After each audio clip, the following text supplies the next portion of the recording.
Today I will show you how to unrepost on Instagram, and if you find this video helpful, please do not forget to like and subscribe. Now the first thing I'd like you to do is launch up your Instagram application. Once that's launched up, you're gonna go to your profile icon at the right of the bottom navigation, and you're gonna click on it. Once you click on it, this should be what your profile homepage should look like.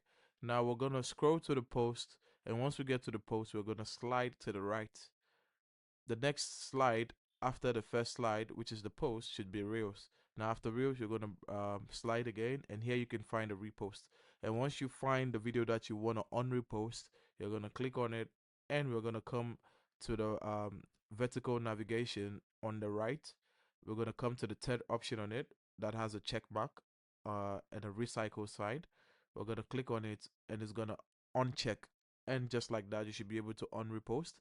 Now, when we go back, you're going to realize the post no longer exists under our repost header. Now, that's how to unrepost on Instagram. If you do find this video helpful, please do not forget to like and subscribe, and I'll see you in the next one.